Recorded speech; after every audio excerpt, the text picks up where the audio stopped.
السلام علیکم ورحمت الله وبرکاتہ. امید لرم چې ټول به خیر او جوړ وي. نن زموږ سبق دی خط النسخ، عربي خط النسخ یعنې قرآني خط. نو موږ سره دی کې اول ټکی دی الف. الف به موږ څنګه لیکو خط النسخ کې؟ نو الف چې کوم دی دا پنځه کته وي. الف خط النسخ دپاره کتونه داسې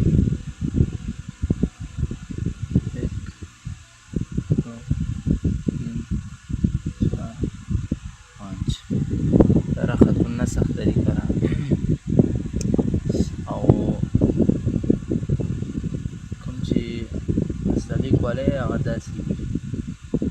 دې دپاره مونږ دا نشو لګولی، دې دپاره مونږ دا نقطې لګوسی ده، دې ته کت وایي خط النسخ.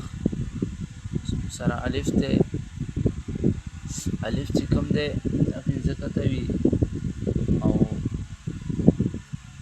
الف چې کوم پیله سر دی دا کوږ وي، منځ کې بیا سیده وي، بیا اخر کې کوږ وي.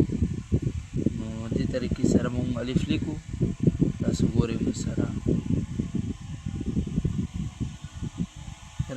اوله کې کوږ، بیا سیده، بیا کوږ. درته یو ځل بیا لیکم، اوله کې کوږ، سیده، بیا کوږ.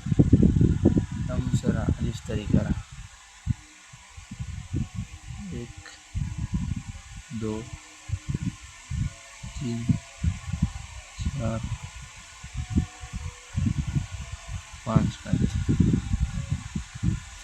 یاد به ساتئ چې دا به الف چې کوم دی خط النسخ کې د عربي خط کې دا پنځه کته وي الف. یو ځل ورته بیا ګورئ.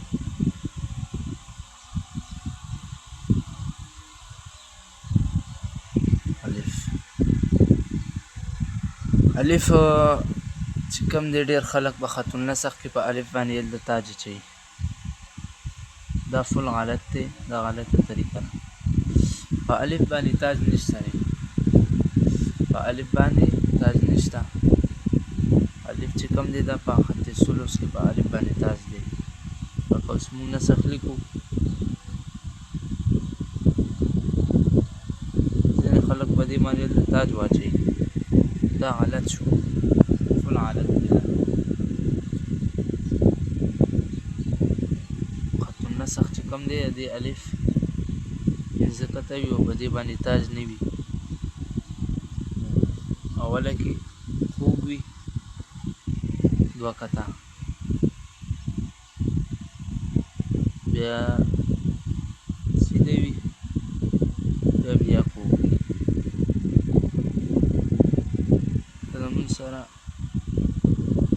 نسخ طریقه وه داسې.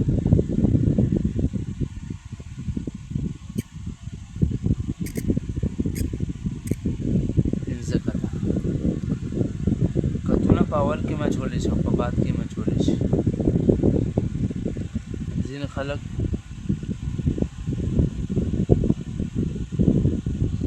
الف بیخي سیده لیکي، دا غلط وي، بلکل سیده نه وي. د کوږ دا کې بیا د الف صحیح طریقه را نسخ.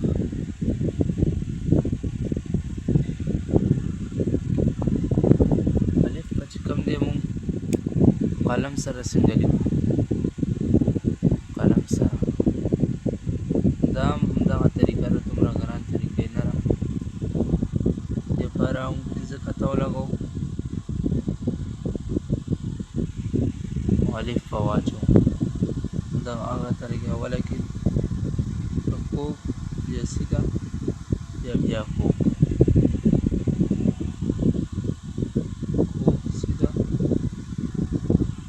بیا کوږ. دا به په دې باندې هم نه اچوي چې بیا غلط شي او 1 2 3 4 5 کته ځکه ته وی الف.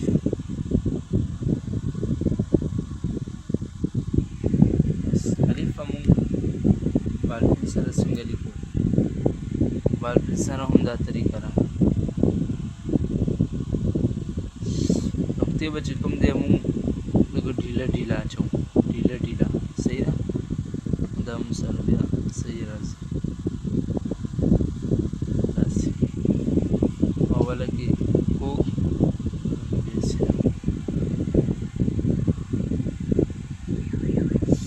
دا نن مو سره و د الف خط النسخ الف.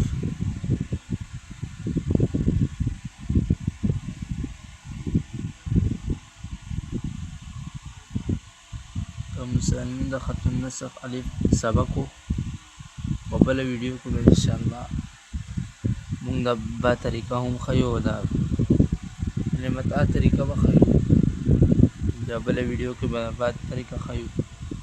نو تاسو زموږ چینل که نه سبسکرایب کړی، چینل سبسکرایب کړئ در سره، او مخکې در سره هم شیر کړئ چې نور خلکو ته هم فایده وشي.